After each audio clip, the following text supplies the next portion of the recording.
The Disappearance of Amelia Wren.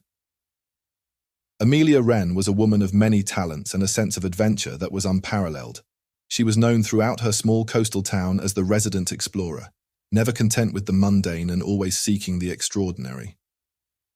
Amelia's exploits had made her a local legend, and her latest quest had captured the imagination of everyone in town: the search for the lost city of Ilarion.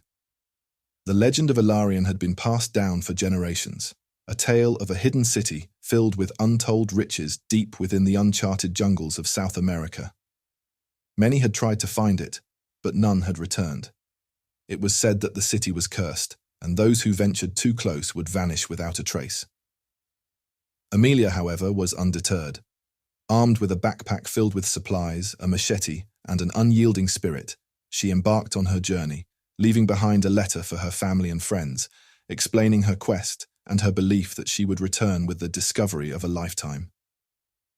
Months passed, with no word from Amelia, and the townsfolk grew increasingly worried. Her family, torn between hope and despair, contacted the authorities, and a search party was organized. They followed the trail she had left behind, deep into the dense and unforgiving jungle. The search was grueling, with each step feeling like a venture into the unknown. The jungle seemed to resist their intrusion, with thick foliage, treacherous terrain, and an oppressive heat that drained their energy. Days turned into weeks, but there was no sign of Amelia. As they ventured deeper into the jungle, they began to uncover traces of her passage. Pieces of torn clothing, markings on trees, and discarded supplies. It was as if she had left a trail for them to follow, yet it remained shrouded in mystery. One evening, the search party made a chilling discovery: a journal belonging to Amelia. Its pages were filled with her observations, sketches of the jungle's flora and fauna, and detailed notes about the terrain. But as they read on, they couldn't ignore the growing sense of unease that permeated the journal's pages. Amelia had described strange occurrences: whispers in the night, eerie shadows that seemed to move on their own, and a constant feeling of being watched.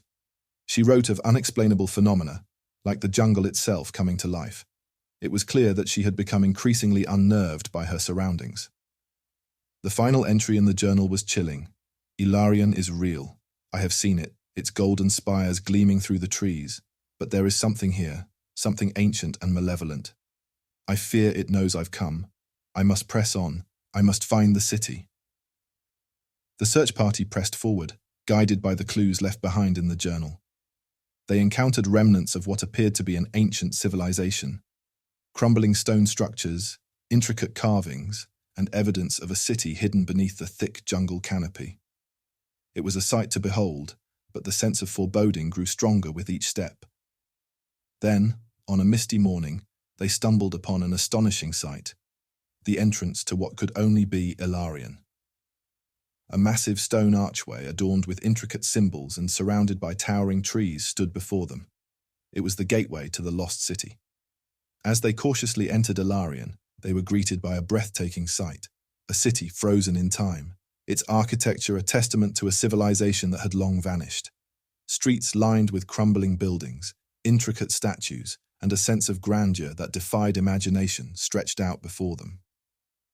Yet there was something amiss. The city, though eerily beautiful, seemed devoid of life. It was as if the very essence of Ilarion had been drained away, leaving behind only the echoes of a once thriving civilization. The search party continued to explore the city, hoping to find some clue to Amelia's whereabouts. It was during this search that they came upon a chamber, hidden deep beneath the city, filled with golden artifacts of unimaginable value. It was a treasure trove beyond their wildest dreams, enough to make them wealthy beyond measure. But the elation of their discovery was short-lived. As they examined the treasures, they began to feel a growing sense of unease. The whispers that Amelia had written about in her journal seemed to echo in their ears, and shadows danced on the walls as if mocking their presence. Suddenly, one of the search party members let out a blood-curdling scream and disappeared before their eyes, as if swallowed by the very shadows themselves. Panic ensued as the remaining members scrambled to escape the chamber, but it was too late. One by one, they too vanished into the darkness, leaving only empty spaces where they had stood. The lost city of Ilarion had claimed them all. Weeks turned into months, and the disappearance of Amelia Wren and the search party remained a mystery that haunted the town and the world beyond.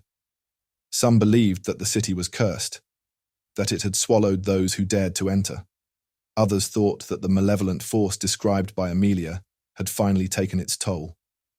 As for the treasures of Ilarion, they remained untouched, a tantalizing lure for anyone brave enough to seek them. But the city itself remained hidden, as if guarding its secrets from those who sought to uncover its mysteries. The disappearance of Amelia Wren and the fate of the search party remained one of the greatest unsolved mysteries of the modern era, a story of adventure, courage, and the haunting enigma of the lost city of Ilarion.